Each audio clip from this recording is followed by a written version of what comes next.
Hello friends and welcome back to the channel. Today I'm going to be going through everything that you need to know in order to fight the new SCYTALIS boss in Act 8.1. It's a very fun fight, not too difficult once you understand what's going on. One quick note before we get started, all of the gameplay that you're going to see in this guide was recorded on the SCYTALIS beta that the CCB had access to several months ago. I've included all of the changes to the fight in the guide itself, so you should be good to go. Okay, let's start with a few important things that you're going to want to know about before you head into the fight itself. The first thing is that SCYTALIS has this safeguard mechanic called Corrupted Armor, and the Corrupted Armor is going to reduce all damage by 85%. You won't be able to get around this armor with like true accuracy or true strike or ability accuracy reduction, so your main goal in the fight is going to be to temporarily disable it, which is going to give you a small window of opportunity in which you can deal some meaningful damage to her. The second thing you want to know is that all of your medium ending combos are going to cost SCYTALIS to evade. This evade is guaranteed, it can't be prevented. When she evades, she's going to perform a 2-hit counterattack move. Now, if you get hit by the second part of that counterattack, she is going to gain a portion of her power. However, if you block the second part of that attack, you're going to get that power instead. So one option to approach this evade is by sticking to only light ending combos, and in that way you can avoid the evade altogether. However, the second and better option is to instead use that evade to your advantage. You'll want frequent access to your special attacks during the fight, so getting a guaranteed and reliable source of power gain is going to be very helpful when you need it.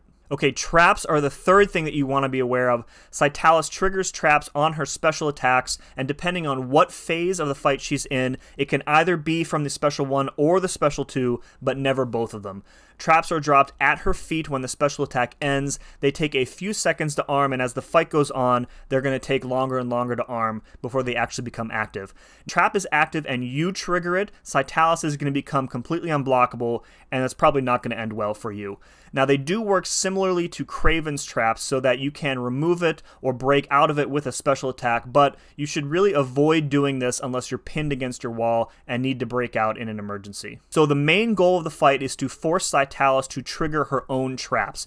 If you force her into her own trap, it's going to remove her corrupted armor, remove that safeguard mechanic that she has, and it's going to give you an enormous attack bonus, and this is where all of your damage is going to come from. The last thing I want to mention before we get into the fight itself is that although just about any champion is going to be good for fighting her, champions with reliable access to lots of prowess effects, active or passive, are going to have a significant advantage in the final phase of the fight, and you'll see why when we get there. So champions like Bishop, Kitty Pryde, Toad, Sauron, Havoc, Sunspot, all going to be very useful for the end of the fight. Plus, SCYTALIS is marked as a skill champ, so you're going to have a class advantage with mutant champions as well. Alright, let's jump right into the fight itself. So phase 1 lasts from the start of the fight until she gets down to 81% health. During this phase, her special 1 is going to trigger the trap, so that's the special you want to bait out from her. During this phase, you can force her into her own trap with any attack. And as I mentioned before, this is going to remove the armor, stun her, root her in place, and she's going to take 600% more damage.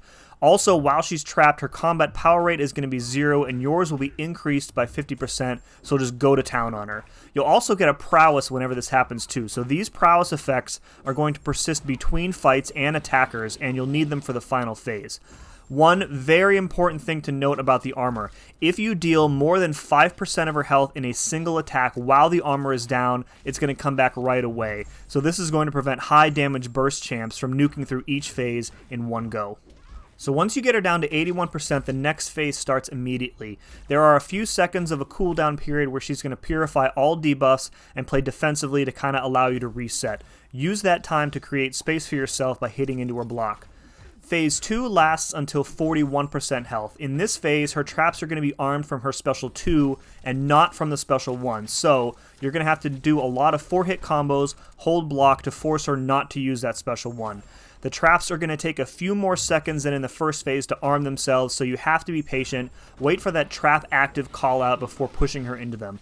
The other major difference is that from this point in the fight onward, you can only force her into her traps by a heavy or a special attack.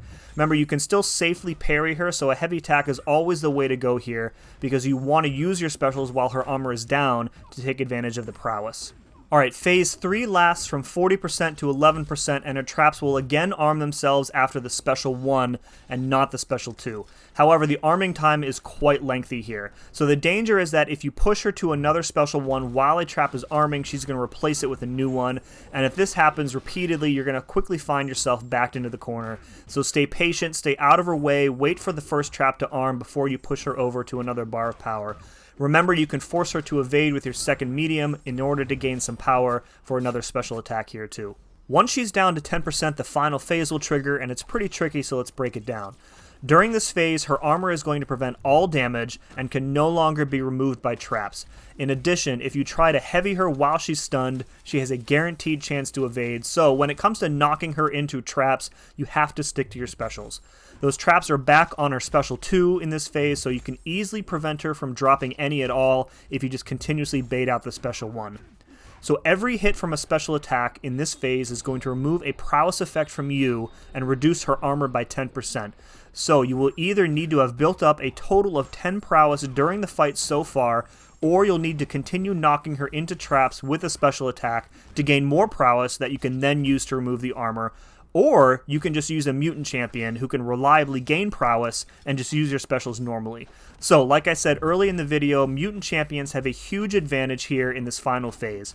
Once her armor is down, she's going to take full damage, so you can either deal whatever's left to her by playing normally, or you can try and knock her into a trap one more time and give yourself that nice 600% damage increase. One thing I want to say again about the final phase is that the prowess effects that you gain during the fight will persist from fight to fight. So, if you die with 9 prowess before you get to that final phase, you're going to start with 9 again when you go back in. And these also persist between different attackers, so you don't necessarily have to revive the same champion every single time.